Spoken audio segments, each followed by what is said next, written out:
Picture this. You're clad in heaps of underskirts, stays, and a huge hoop gown as wide as a tiny hut. You're at a lavish gala, sipping wine with aristocrats, and abruptly, nature beckons. Now what? How do you manage all that material? Where do you even head? And more crucially, how in heaven did ladies cope with menstruation in those outfits? Welcome to the Victorian Age, a time of sophistication, strict manners, and utterly confusing sanitation issues. For years, Victorian ladies were bound up in crinolines and flowing gowns. Queen Victoria herself was a trendsetter of this fashion. These billowing clothes embodied notions of womanhood, elegance, and propriety, but beneath the splendor hid a constant battle most history texts ignore. In the early Victorian age, indoor plumbing and sewer systems were only a dream. Europeans hadn't yet accepted the mere idea of the lavatory, and when nature summoned, well, you responded wherever you stood. The old adage, when you must go, that was simply the truth. With no indoor facilities, people relieved themselves wherever possible, behind shrubs, in open meadows, or right within their dwellings. Yes, you read that right, within. Ever heard someone claim they lacked a pot to pee in? That wasn't merely a clever jab, it was a harsh fact.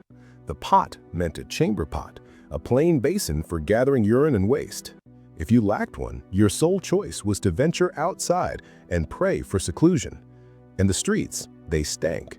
Victorians hurled the contents of these pots directly out the window, right onto the stones below. High-heeled boots and parasols weren't mere style choices. They were survival tools in a town where the air could shower refuse.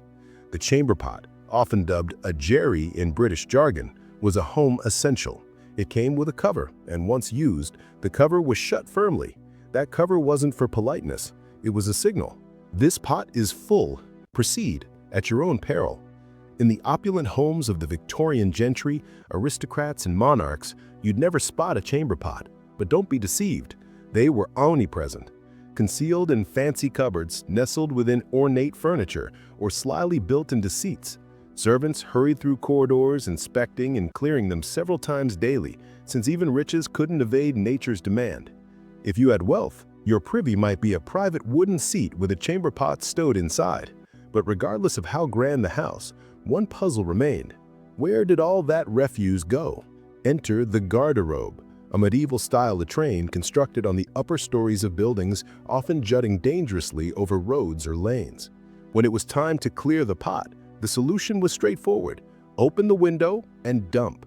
To avoid soaking unlucky passers, a cry would echo out, "Garde-à-l'eau," French for "beware the water," a courteous alert that something quite rude was about to plunge from above.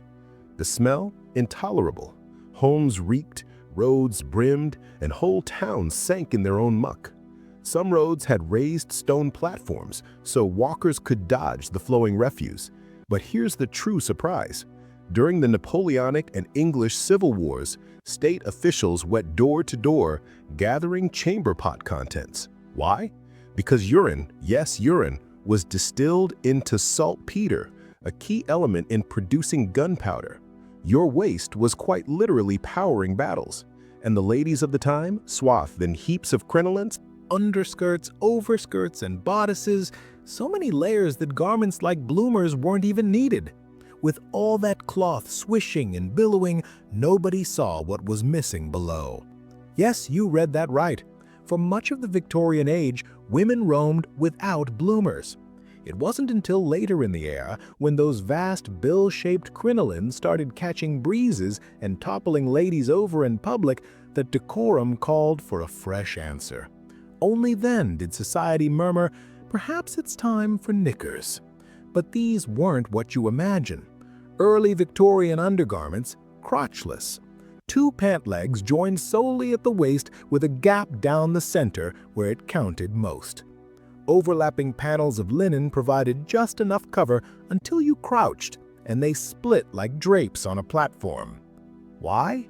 Because women weren't about to hoist 20 pounds of underskirts, chemises, and gowns each time nature summoned. These open crotch knickers let a lady simply settle over a chamber pot elegantly and privately, without exposing all to the room, or at least not to everybody. So how did it function? Chamber pots for ladies were uniquely crafted, not circular like the usual ones used by gentlemen, but oval, with curved insides to sit comfortably between the legs. A woman would place the pot beneath her gowns, no crouching required, just a discreet shift under the cloth. Done properly, nobody in the space would even suspect. At grand galas or social events, there were whole retiring chambers reserved just for this. Inside, several pots stood prepared, and maids waited like battlefield medics. One would raise the many layers of the woman's dress, while another slid the pot beneath her. Afterward, a swift swipe with a moist rag, and she returned to the gala as if nothing had transpired. Not every lady had that privilege. For most, the routine was plainer and harsher. Pot on the ground, gowns up, crouch, tidy up with whatever was handy. Old pamphlets, grass, corn husks. But fear not, we'll explore those quaint details shortly. At the core of a lady's wardrobe was the linen chemise. Soft, washable, and swapped frequently, sometimes daily, sometimes with each fresh ensemble. Maids and workers, though, they donned far fewer layers and lived without the comfort of ornate dresses or secluded retiring chambers. Privacy in the Victorian realm? It was a privilege few even dreamed of expecting, particularly when it came to using the latrine. Modesty didn't matter when nature beckoned. In humbler homes, whole families would relieve themselves before one another. There were no distinct water closets, no bolted doors, merely the pot, the ground, or the courtyard. And at elite functions, gentlemen would merely wander into the lawn and handle their needs among the blooms. But let's tackle the messy bit, the one query everyone yearns to pose but never risks. How did Victorians clean their rears? Prepare yourself. One of the top tools of the early Victorian age was the dried corn husk. Yes, corn on the husk minus the seeds. It was turned like a rough roller sponge to, well, scrub the spot. And if that seems crude, recall these weren't fine tools. They were reused, washed only rarely, if ever. Another preferred choice, the sea sponge on a rod. After each use, it was soaked in a shared pail filled with brine or vinegar, used repeatedly, time after time. And it wasn't merely the Victorians. Ancient folk cleaned with stones, soil, mud, the very ground itself. Ease wasn't the goal. Cleanliness, that's questionable. It was about doing what must be done. Other objects that reached the back, grass, hay, and yes, shells. You can likely guess how well that fared. As paper grew more plentiful and slightly less costly, Victorians began using printed items, gazettes, brochures, even journals. If you ever pondered what became of last month's edition, it might have landed in the chamber pot. Toilet paper as we know it didn't start to form until the late 1800s, when patents started to emerge. But it wasn't until the early 1900s that it was mass-produced into soft rolled strips like we have now. Before that, let's just say a visit to the latrine was not the pleasant moment we assume today. So how precisely did Victorian ladies handle menstruation in those piles of cloth and steel-framed crinolines? Well, first it's key to understand that Victorian ladies had fewer cycles than ladies do now. Why? 3 chief causes. Puberty began at the same age as today, between 12 and 14. But menopause often arrived early, sometimes in the ladies' mid-30s. Besides that, poor diet and endless manual work meant many ladies had low body weight, which often caused erratic cycles. But fewer cycles didn't mean no cycles. And when that time of the month arrived, Victorian ladies tackled it without one pad, tampon, or throwaway item. They got inventive. Ladies didn't wear snug undergarments. Instead, their main garment was a linen chemise, a long washable layer that shielded costly gowns from body sweat and marks. But when bleeding started, they resorted to something termed the rag band. Imagine a basic loincloth tied at the hips and held with a band of fabric that ran between the thighs. Within it was stuffed with absorbent cloths. If the lady was too poor for fabric, she might use lichen, lamb's wool, or heaps of weeds.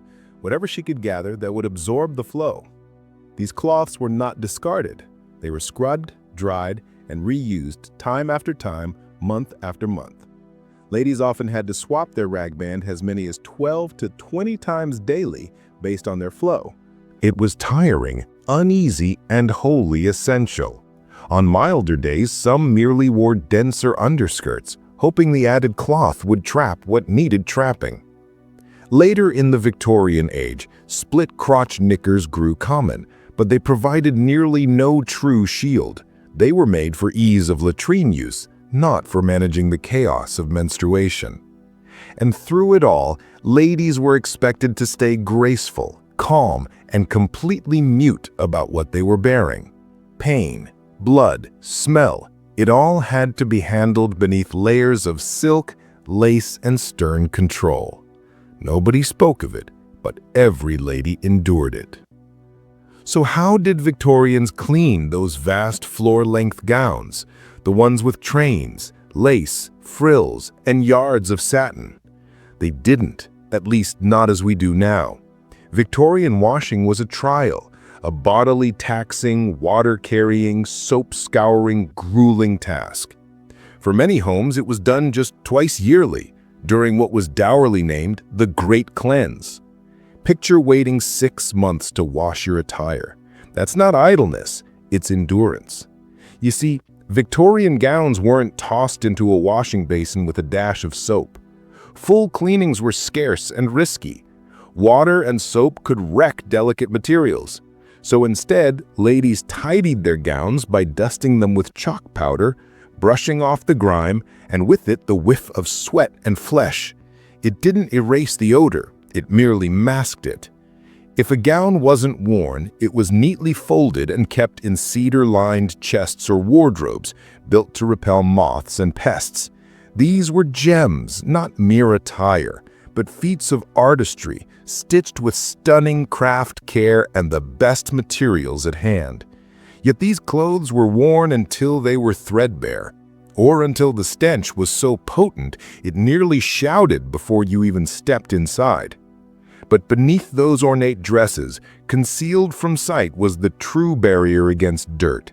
Heaps upon heaps of washable garments, chemises, underskirts, petticoats, crinolines, these soaked the sweat and guarded the precious outerwear. And those could be scoured by hand in scalding water with harsh soap, often by weary maids or laundresses. Victorians' grace came at a price, and that price was sweat, effort, and odor. So now here's the true query. If you had the opportunity, would you rewind the era and live like this?